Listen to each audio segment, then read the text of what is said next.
Tonight, somewhere in the world, a mosquito will kill someone. Not bite, kill.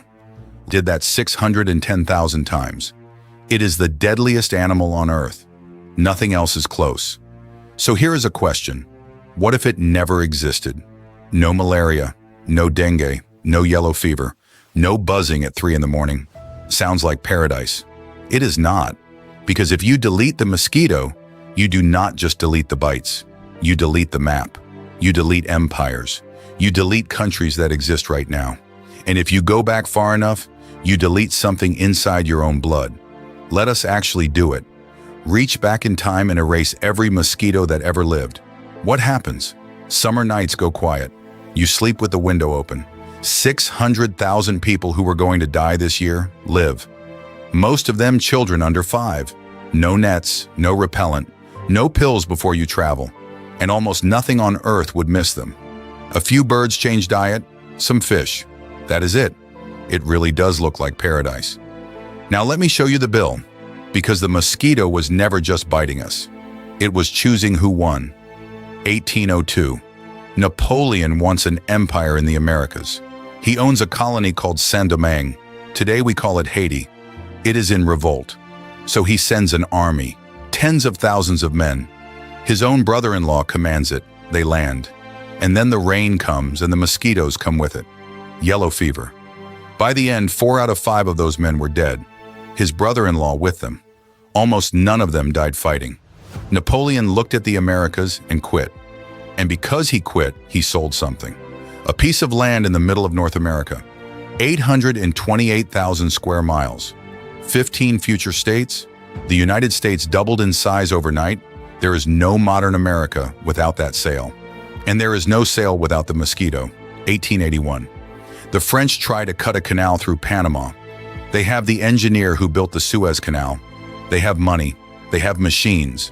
22,000 workers died. Yellow fever and malaria. The company went bankrupt. France walked away. The Americans came back 20 years later and finished it. The difference was not better engineering. They drained the water. They screened the windows. They killed the mosquitoes first. Then they dug. For 200 years, Europe could not get into West Africa. Not because anyone stopped them, because they died. 1 in 5 Europeans who went died within the year. Every year. They called it the white man's grave. Then quinine arrived. The death rate collapsed. The interior was taken within a generation. A tree bark decided when colonization happened. And then there is Rome. Between the fall of the Republic and the height of the empire, the city was hit by 9 major epidemics. Most of them probably malaria. The historian Kyle Harper argues the invasions only worked because disease had already drained Rome of men and money. It is an argument, not a settled fact, but it is a serious one.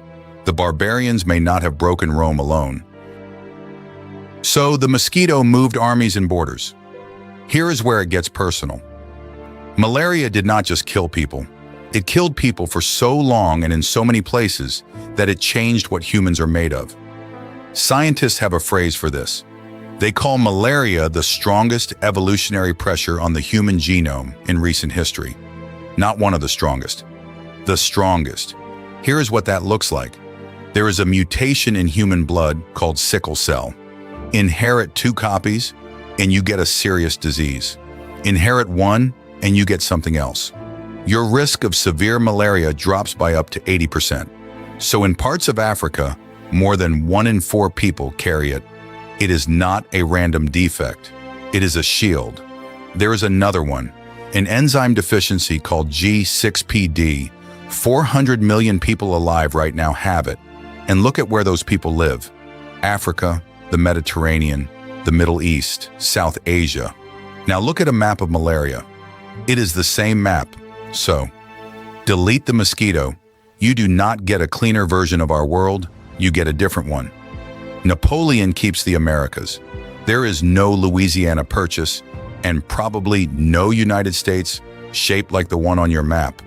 Europe walks into Africa 2 centuries earlier. Panama belongs to France. Every border you have ever seen gets redrawn, and that is only the outside, because it did not stop at the borders. It got inside. 400 million people are carrying a rewrite in their blood because it was the only thing that survived this insect. Your species was shaped by something that weighs 2.5 milligrams. Your blood is a scar from a war you never fought. We could end it now. The technology exists. We could drive them extinct within a decade. Maybe we should. 600,000 people a year is a real argument. But do not pretend you are swatting a pest. You would be firing the director. And nobody knows what the next act looks like.